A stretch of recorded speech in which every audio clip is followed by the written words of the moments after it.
अजीज़ तलबा व तालिबात, Farooq foundation online school के ज़रिए यकसा नसाब के मुताबिक तालीम हासिल करें। अगर हमारी वीडियोस पसंद आएँ तो चैनल को सब्सक्राइब करें और दोस्तों के साथ शेयर करें और बेल आइकन को लाजमी दबाएं ताकि आइंदा आने वाली तालीमी वीडियोस आप हासिल कर सकें।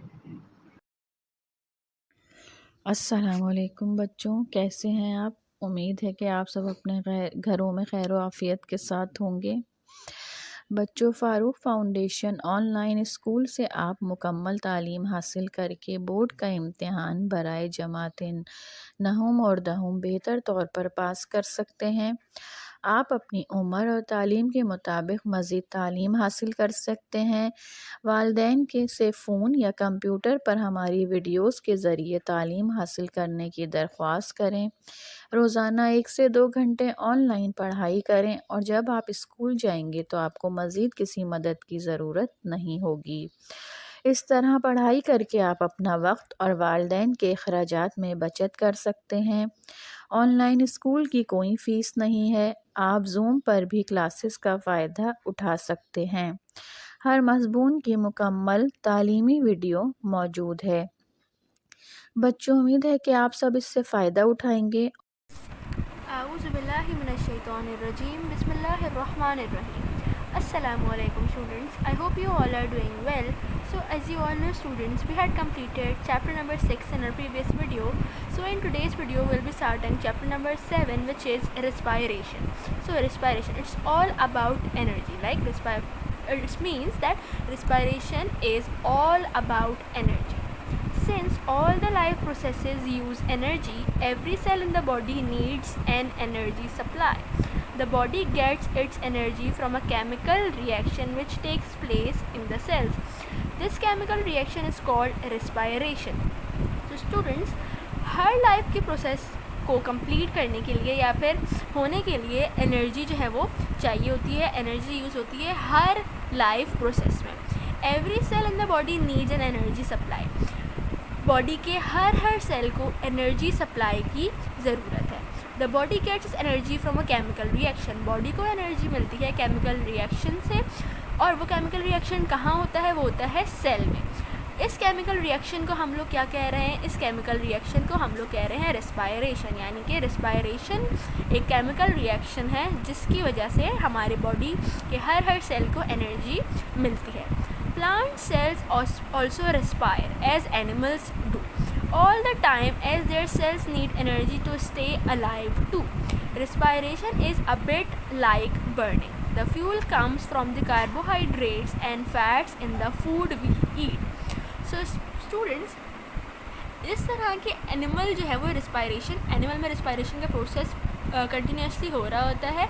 इसी तरह रिस्पायरेशन का प्रोसेस जो है वो प्लांट्स में भी हो रहा होता है, बिल्कुल सिमिलरली एनिमल्स की तरह. उनके भी सेल को हर वक्त एनर्जी सप्लाई की ज़रूरत होती है ताकि वो एक्टिव रह सके. जिस तरह एक्टिव रह सके, अलाइव रह सके, यानी कि ज़िंदा रह सके, जिस तरह के एनिमल्स को ज़रूरत होती है एनर्जी की. रिस्पायरेशन का प्रोसेस जो है वो है बर्निंग की तरह, बिल्कुल बर्निंग की तरह. क्यों? क्योंकि जो फ्यूल है, the fuel comes from the carbohydrate and fat in the body in the food we eat. क्योंकि जो फ्यूल है, जो एनर्जी है, वो हमें किससे मिल रहा है? वो मिलेगा कार्बोहाइड्रेट्स एंड फैट्स. अब कार्बोहाइड्रेट्स एंड फैट्स हमारी बॉडी को कहाँ से मिल रहे हैं? वो मिल रहे हैं उस खाने से जो हम खाते हैं. These are broken down during digestion into tiny molecules such as glucose. ये कार्बोहाइड्रेट्स एंड फैट जो कि फूड में पाए जाते हैं हमारे, ये किस में टूटते हैं? ये टूटते हैं टाइनी मॉलिक्यूल, जैसे कि हमारे पास हो गया ग्लूकोज. और इस प्रोसेस को हम क्या कह रहे हैं? डाइजेशन. यानी डाइजेशन के प्रोसेस में कार्बोहाइड्रेट एंड फैट जो हमें अपनी फूड से, डाइट से मिले, वो ब्रेक डाउन होंगे स्मॉलर और टाइनी मॉलिक्यूल्स में, जिसको हम कहेंगे glucose. The oxygen needed to burn the glucose comes from the lungs. यानी कि the oxygen needed to burn the glucose. Oxygen require है बर्निंग के लिए, बर्निंग ऑफ ग्लूकोज के लिए. और हमें ऑक्सीजन कहाँ से प्रोवाइड होगी? यानी ऑक्सीजन हमें कहाँ से मिल रही है? ऑक्सीजन हमें मिल रही है लंग्स के through. Respiration that involve oxygen is called aerobic respiration. वो रिस्पायरेशन जिसमें ऑक्सीजन जो है वो इन्वॉल्व हो रही है, उसको हम कह रहे हैं aerobic respiration. Aerobic means with air and with air means with oxygen. So aerobic means with air. Sometimes respiration takes place without oxygen. respiration which takes place with air, oxygen, it is called as aerobic respiration, or it is known as aerobic respiration. And the respiration which takes place without oxygen, this is called anaerobic respiration. यहाँ पे फ़र्क है सिर्फ n का. n means कि उसमें oxygen नहीं है, और aerobic means ऑक्सीजन है with air. anaerobic means without air. aerobic means यहाँ पे हो गया aerobic means with air, anaerobic means without air. During respiration, the energy holding the glucose molecules together is released. Carbon dioxide and water are produced as waste product. Respiration के mechanism में या respiration के process में energy holding glucose, यानी कि glucose जिसमें energy होती है, वो मॉलिक्यूल टुगेदर इज़ रिलीज, यानी कि वो energy holding glucose molecule release होते हैं, और कार्बन डाइऑक्साइड एंड वाटर जो है वो हमारे पास वेस्ट प्रोडक्ट की फॉर्म में हमें मिलती है. लाइक इस तरह अगर आप देख लेते हैं, ये हमारे पास है एक सेल की आपको एग्जांपल दी गई है. ये रहा फूड, ये है ऑक्सीजन. फूड कहाँ से? फूड में हो गए हमारे पास कार्बोहाइड्रेट एंड फैट्स. ऑक्सीजन हमें कहाँ से मिली? लंग्स के थ्रू. अब ये जो हमारे पास सेल के पास मिली, तो उसने फूड एंड ऑक्सीजन ने मिलकर करवाया ब्रेक डाउन फूड का ग्लूकोज में. ग्लूकोज से मिली सेल को एनर्जी, और जब एनर्जी मिल गई तो ग्लूकोज जो है, अब ज़ाहिर है वो किसी एंड प्रोडक्ट में, जो वेस्ट प्रोडक्ट में कन्वर्ट हो रही है एनर्जी मिलने के बाद, तो वो एंड प्रोडक्ट हमारे पास क्या हो गया? कार्बन डाइऑक्साइड एंड वाटर, और एनर्जी जो है वो रिलीज़ हो गई. कार्बन डाइऑक्साइड वेस्ट प्रोडक्ट हो गए, और एनर्जी जो है वो रिलीज़ हो गई, सेल को मिल गई, और उसको ज़िंदा रहने के लिए जो एनर्जी ज़रूरी थी वो सेल को मिल गई. अब respiration can be written as this word equation: glucose plus oxygen. Glucose यहाँ हमें मिल रही है कार्बोहाइड्रेट एंड फैट्स के ब्रेकडाउन से, एंड ऑक्सीजन हमें मिल रही है लंग से. ऑक्सीजन एंड ग्लूकोज के कॉम्बिनेशन से हमारे पास क्या क्या हमें मिलेगा? Carbon dioxide and water as waste product, and energy हमारे सेल को मिल जाएगी. किसके लिए? एक्टिव रहने के लिए, अलाइव रहने के लिए. This means that when body cells are producing energy, they use up oxygen, produce carbon dioxide and water, and so to keep producing energy the body needs a supply of oxygen to get rid of carbon dioxide which could poison it. This is where breathing comes in. You breathe in, inhale air which contain the oxygen you need. You get rid of the carbon dioxide. When you breathe out, exhale air. This exhale air is also contains water vapor. So students, respiration का जो process है उसकी हमने word equation लिख के देखी है, तो वो इस तरह की है: ग्लूकोज प्लस ऑक्सीजन, इन दोनों कॉम्बिनेशन से हमें मिल रहा है carbon dioxide, water and energy. Carbon dioxide and water जो है वो वेस्ट प्रोडक्ट है, एनर्जी जो है हमारे पास वो यूज़ होती है. यानी कि जब हमारे पास बॉडी सेल जो है उनको प्रोड्यूस कर रहे होते हैं एनर्जी, तो हमारे पास उनको कंटिन्यूसली चाहिए होती है ऑक्सीजन, और वो लोग प्रोड्यूस करते हैं कार्बन डाइऑक्साइड एंड वाटर. अब वो मुस्तकिल एनर्जी प्रोड्यूस हो जा रही है, तो सही है. उसी तरह कार्बन डाइऑक्साइड एंड वाटर भी as a waste product produce हो रहा है. अब उसको भी तो कहीं से एक्सक्रीट आउट होना है. सो बॉडी के या सेल के मुस्तकिल ऑक्सीजन निर्माण उनको ज़रूरी है, और उनको कार्बन डाइऑक्साइड से अपने आप को, अपनी बॉडी को रिड ऑफ करना है. यानी कि कार्बन डाइऑक्साइड हर हाल में बॉडी से एक्सक्रीट आउट करनी है. अगर बॉडी से कार्बन डाइऑक्साइड एक्सक्रीट नहीं होगी, एक्सहेल नहीं करेंगे उसको, तो वो कार्बन डाइऑक्साइड पॉइजनस होती है. सो अब उसके लिए कौन सा मैकेनिज़्म है? तो हमारे पास अब आएगा ब्रीथिंग का प्रोसेस. ब्रीथिंग क्या है? You breathe in, inhale, and you breathe out, exhale. यानी कि हम सांस ले रहे हैं, अंदर सांस ले रहे हैं, तो हम लोग जो है इनहेल कर रहे हैं ऑक्सीजन जो कि हमें एयर से मिल रही है, और जब हम लोग सांस जो है वो खारिज कर रहे हैं, हमारे जो है हम सांस लेकर हवा बाहर निकाल रहे हैं, एक्सहेल आउट कर रहे हैं, तो उसमें हम लोग ब्रीथ आउट करने में जो हम लोग हवा बाहर निकाल रहे हैं, उसमें हमारी पूरी बॉडी में जो कार्बन डाइऑक्साइड प्रोड्यूस होती है वो निकल जाती है, हवा में मिल जाती है, तो हमारी बॉडी में जो पॉइजनस गैस नहीं होती. और उस कार्बन डाइऑक्साइड में जो एक्सहेल हम कर रहे हैं, उसमें हम लोग कार्बन डाइऑक्साइड के साथ वाटर वेपर भी एक्सहेल कर रहे होते हैं. If you breathe on a cold glass sheet, you can see some of the water vapor from your breath. अब जैसे कि मैंने आपको बताया, जब हम लोग एक्सहेल आउट कर रहे होते हैं, हम ब्रीथ आउट कर रहे होते हैं, तो हम लोग कार्बन डाइऑक्साइड जो है वो एक्सहेल कर रहे होते हैं, और उस कार्बन डाइऑक्साइड में some amount of water vapour भी होता है. तो इसीलिए जब कभी भी आप किसी कोल्ड ग्लास शीट पर ब्रीथ आउट करते हैं, एक्सहेल कर रहे हैं, तो उसमें आपको वाटर वेपर जो है वो नज़र आएंगे. जिस तरह की कभी हम लोग अगर सर्दियों में फूंक मारते हैं किसी शीशे के पर तो हमें जो है वो फोक सी नज़र आ रही होती है, तो वो वाटर वेपर होते हैं जो हमें किसी कोल्ड ग्लास शीट पर दिख रहे होते हैं। So now the table shows how the composition of air changes when you breathe in and out. ये हमारे पास एक टेबल बना हुआ है आपकी बुक में जो कि आपको बता रहा है कि जब हम लोग breathe in and breathe out, हम लोग इनहेल कर रहे हैं एंड एक्सहेल कर रहे हैं, तो उस वक्त कौन से गैसेस का क्या कंपोजिशन है, एयर किस तरह चेंज हो रही है। सो हमारे पास कौन कौन सी गैसेस हैं? Oxygen, carbon dioxide, nitrogen and water vapour. Amount in the air inhale, अब इन सब चार का oxygen, carbon dioxide, nitrogen and water vapour का क्या अमाउंट होता है उस एयर में जो हम इनहेल कर रहे हैं, जो हम सांस ले रहे हैं। 20% ऑक्सीजन, 0.04% कार्बन डाइऑक्साइड, यानी कि जब हम लोग इनहेल कर रहे होते हैं तो मोस्टली जो ज़्यादा अमाउंट है वो हमारे पास कार्बन डाइऑक्साइड का नहीं होता बल्कि ऑक्सीजन का होता है, और कार्बन डाइऑक्साइड का अमाउंट भी थोड़ा सा होता है, जाहिर है, तो वो 0.04% है। नाइट्रोजन का 79% अमाउंट है, और वाटर वेपर वेरियस होते हैं, यानी कि वाटर वेपर जो होते हैं वो वेरियस अमाउंट में होते हैं। वेरियस भी अमाउंट में होते हैं, यानी कि उसका अमाउंट जो है वो डिफरेंट होता है और वेरी करता है, यानी कि हो सकता है मोस्ट का भी आपके पास जो उसका अमाउंट हो वो 90% से 100% हो, और कभी हो सकता है कि वो 50% से 60% हो। तो ये एक तो वेरियस अमाउंट में होता है और वेरी करता है, वेरीज डिपेंड करता है।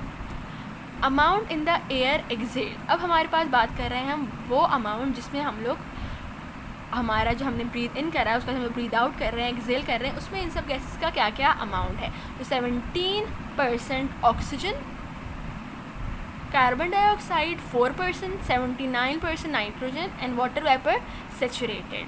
17% अमाउंट जो है वो ऑक्सीजन का है, कार्बन डाइऑक्साइड का अमाउंट अब बढ़ गया है 0.04 से 4% हो गया है, नाइट्रोजन का अमाउंट बिल्कुल वैसा ही है 79% है। Okay students, so the next heading is difference between respiration and breathing. So students, respiration is often confused with breathing even though they are completely different processes. Breathing is simply a way of exchanging gases between the lungs and the surrounding air, i.e. taking in oxygen and getting rid of carbon dioxide. Respiration takes place in the cell of the body tissue. It is the process by which energy is released during the chemical breakdown of glucose. तो student, respiration को हम लोग mostly जो है वो confuse हो जाते हैं कि रेस्पायरेशन और ब्रीदिंग जो है वो सेम प्रोसेसेस हैं, यानी कि रेस्पायरेशन एंड ब्रीदिंग एक ही प्रोसेस है, या तो फिर वो बिल्कुल सिमिलर है, जबकि ऐसा नहीं है। ये दोनों प्रोसेसेस कम्प्लीटली डिफरेंट हैं एक दूसरे से। ब्रीदिंग जो है वो एक सिंपली एक वे है एक्सचेंज करने का हमारे गैसेस को, क्योंकि जब कोई भी हम लोग जो है वो एक्सहेल करते हैं कार्बन डाइऑक्साइड, इनहेल करते हैं ऑक्सीजन, तो लंग्स में मुस्तकिल जो है वो एक्सचेंज हो रहा है गैसेस का सराउंडिंग एयर से। हम taking in oxygen and getting rid of the carbon dioxide. Oxygen जब हम इनहेल करेंगे तो कार्बन डाइऑक्साइड हम एक्सहेल करेंगे। जबकि जो रेस्पायरेशन है, रेस्पायरेशन का प्रोसेस जो है वो cell of the body tissues में हो रहा होता है। इसका प्रोसेस वो है जिसमें एनर्जी रिलीज़ हो रही है केमिकल ब्रेकडाउन की, और केमिकल ब्रेकडाउन किसका हो रहा है? ग्लूकोज का। You have seen on the previous pages that glucose is the fuel for the chemical reaction of respiration. This reaction occurs in every living cell in tiny rod-shaped structures called mitochondria. Mitochondria are found in the cell cytoplasm. Muscle cells contain many mitochondria because they have to release large amount of energy quickly for movement. So students, basically होता क्या है कि आपने अपने पिछले page में आपको पढ़ा रही थी इससे पहले भी, उसमें आपने देखा कि हमारे पास ग्लूकोज जो है फ्यूल है किसके? केमिकल रिएक्शन के लिए। ग्लूकोज प्रोवाइड कर रहा है एनर्जी। जब तक एनर्जी नहीं होगी तो सेल जो है वो अलाइव नहीं रह सकते। This reaction occurs in every living cell. Respiration का प्रोसेस हर लिविंग सेल में हो रहा होता है क्योंकि उसको ज़िंदा रहने के लिए एनर्जी का सप्लाई बहुत ज़रूरी है। और वो लिविंग सेल की कहाँ हो रहा होता है? टाइनी रॉड शेप स्ट्रक्चर, जिसको हम लोग कह रहे होते हैं माइटोकॉन्ड्रिया। माइटोकॉन्ड्रिया जो होता है वो हर सेल के साइटोप्लाज्म में पाया जाता है। मसल सेल जो है हमारे बॉडी के, उसमें जो है बहुत ज़्यादा माइटोकॉन्ड्रिया होते हैं क्योंकि उनको मुस्तकिल लार्ज अमाउंट में एनर्जी जो है वो रिलीज़ करनी पड़ती है। किसके लिए? क्विक मूवमेंट के लिए, क्योंकि मसल की बॉडी में सबसे ज़्यादा मूवमेंट हो रही होती है। ये रहा students, mitochondria are very small. This mitochondrion has been enlarge 24,000 time. ये हमारे पास एक माइटोकॉन्ड्रिया की इमेज आपको स्क्रीन पर शो हो रही होगी. ये माइटोकॉन्ड्रिया जो होते हैं वो बहुत ज़्यादा स्मॉल होते हैं, इसीलिए ये एक जगह पे बहुत ज़्यादा पाए जाते हैं और हर सेल में एक माइटोकॉन्ड्रिया होता है. सो इस माइटोकॉन्ड्रिया को जो अगर हम लोगों ने जो है वो इनलार्ज करा है, वो 24,000 टाइम्स इसको इनलार्ज करके आपको यहाँ दिखाया गया है, ताकि आप लोग जो है वो क्लियरली देख सकें कि ये एक माइटोकॉन्ड्रिया की पिक्चर है. Did you know breathing is also called ventilation of the lungs? When resting, a human adult has a breathing rate between 12 and 18 breaths per minute. So students, basically होता क्या है, breathing को हम लोग एक और जो है उसका नाम भी हम लोग कह सकते हैं, उसको बुला सकते हैं कि ventilation of the lungs. Lungs की वेंटिलेशन हो रही होती है. क्यों? क्योंकि रेस्टिंग में हमारे पास मुस्तकिल जो है वो, चाहे रेस्टिंग कंडीशन हो चाहे ना हो, मुस्तकिल जो है वो रिलीज़ हो रही होती है कार्बन डाइऑक्साइड और ऑक्सीजन हम लोग इनहेल कर रहे होते हैं. तो इनहेल एक्सहेल का प्रोसेस मुस्तकिल चल रहा होता है. वेंटिलेशन लंग्स की हो रही होती है. रेस्टिंग स्टेट में भी अगर हम कहें कि हम तो रेस्ट कर रहे हैं, इस वक्त हमें एनर्जी की क्या ज़रूरत है, लेकिन उस वक्त भी हमारे पास एनर्जी की रिक्वायरमेंट जो है वो एनर्जी की नीड होती है. तो human adult has a breathing rate between 12 and 18 breaths पर मिनट. रेस्टिंग स्टेट पर ब्रीदिंग रेट हमारा कितना है? 12 to 18 ब्रेथ्स पर मिनट. ये आपने ज़रूर याद रखना है कि 12 to 18 ब्रेथ्स पर minute. Now, energy without oxygen in animals. Most plants and animals respire aerobically. They use oxygen to release energy from food. However, sometimes an animal's breathing rate cannot get oxygen to the cells quickly enough. The animal does not die because respiration can also take place anaerobically without oxygen. So students, energy without oxygen. Oxygen के बगैर energy किस तरह मिल रही है animals को? Most plants and animals respire aerobically, यानी कि aerobic respiration mostly plant and animals में होती है, जिनमें उनकी रिस्पायरेशन होती है with air. They use oxygen to release energy from food. ये यूज़ करते हैं ऑक्सीजन ताकि रिलीज़ हो सके फूड में से एनर्जी, यानी कार्बोहाइड्रेट एंड फैट्स कन्वर्ट हो सकें ग्लूकोज में. However, sometimes an animal's breathing rate cannot get oxygen to the cells quickly enough. Sometimes ऐसा होता है कि एनिमल्स का जो ब्रीदिंग रेट होता है वो ऑक्सीजन सप्लाई जल्दी सेल्स को नहीं कर रहा होता. तो उस सूरत में the animal does not die. Animal मरता नहीं है, बजाय इसके एनिमल जो है वो रिस्पायरेशन कर रहा होता है anaerobically without air, without oxygen. Walking is an aerobic exercise because the body gets enough oxygen for aerobic respiration to supply all the energy needed. Walking एक एरोबिक एक्सरसाइज है क्योंकि बॉडी जो है वो body gets enough oxygen, body को enough oxygen मिल जाती है एरोबिक रिस्पायरेशन के लिए और वो सप्लाई कर देती है एनर्जी जितनी भी उसको नीड होती है. Running fast is an aerobic exercise. Running जो है वो एक एनएरोबिक एक्सरसाइज है. No matter how fast a person breathes or their heart beats, the body can not get enough oxygen for aerobic respiration. This time anaerobic respiration supplies the energy needed. Unfortunately, there is a time limit on anaerobic exercise. So students, basically होता क्या है, walking जो है वो हमारे पास aerobic respiration है क्योंकि उसमें हम लोग हल्के चल रहे होते हैं, तो हमारी ऑक्सीजन भी हमें इनफ मिल रही होती है और एनर्जी डिमांड भी पूरी हो रही होती है. लेकिन जब हम लोग रन कर रहे होते हैं, रनिंग कंडीशन में हम लोग एनारोबिक एक्सरसाइज कर रहे होते हैं क्योंकि हमें जितना भी इंसान जल्दी सांस ले उसका हार्ट बीट करे, फिर भी उसको इनफ ऑक्सीजन नहीं मिल पाती और एरोबिक रिस्पायरेशन नहीं हो पाती. इसीलिए एरोबिक रिस्पायरेशन ना होने की सूरत में बॉडी जो है वो एनारोबिक रिस्पायरेशन कर रही होती है और एनर्जी प्रोवाइड कर रही होती है. लेकिन इस चीज़ की एक लिमिट होती है. थोड़ी देर बाद, कुछ टाइम बाद एनारोबिक रिस्पायरेशन की लिमिट जो है वो ख़त्म हो जाती है और बॉडी जो है वो बॉडी को फ़ौरन से ऑक्सीजन की नीड होती है, एरोबिक रिस्पायरेशन की नीड होती है ताकि उसकी एनर्जी डिमांड पूरी हो सके.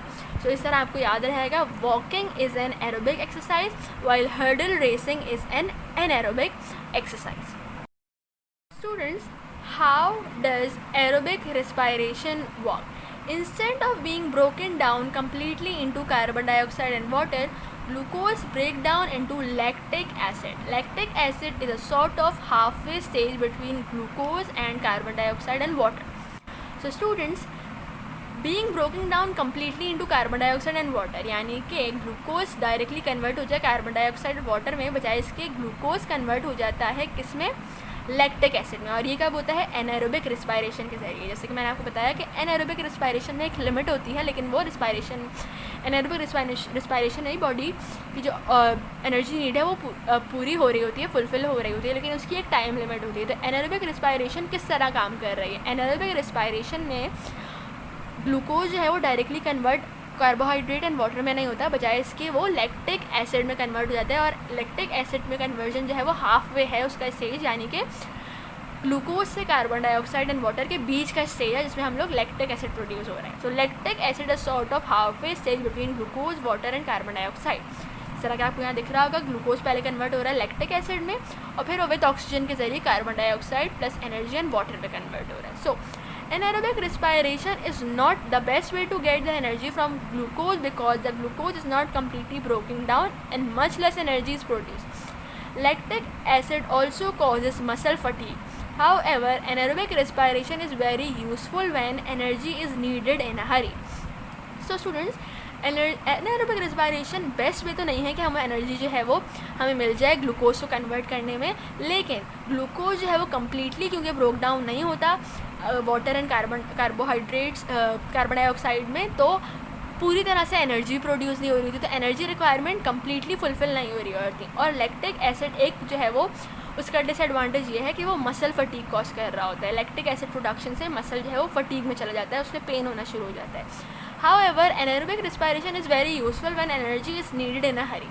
लेकिन एनर्जी लैक्टिक एसिड उस सूरत में बहुत ज़्यादा हमारे लिए यूज़फुल है जब हमें एनर्जी की रिक्वायरमेंट हो बहुत जल्दी में, तो उस वक्त और हमारे पास ऑक्सीजन डिमांड जो है वो पूरी ना हो रही है बॉडी की, तो बजाय इसके कि प्लांट या कोई भी एनिमल जो है वो मर जाए, ऐसा नहीं होता, वो फ़ौरन से स्विच कर लेते हैं एनारोबिक रिस्पायरेशन पे, और ऑक्सीजन डिमांड जो है वो कम्प्लीटली फुलफ़िल नहीं होती, लेकिन फुलफ़िल थोड़ी बहुत जो है वो एनर्जी उसको मिल जाती है। अब ये रही इसकी डायग्राम, एक word equation, glucose lactic acid plus energy in small amount, यानी कि ग्लूकोज कन्वर्ट होता है लैक्टिक एसिड में प्लस एनर्जी प्रोड्यूस हो रही होती है जो कि बहुत ज़्यादा ही स्मॉल अमाउंट में प्रोड्यूस होती है।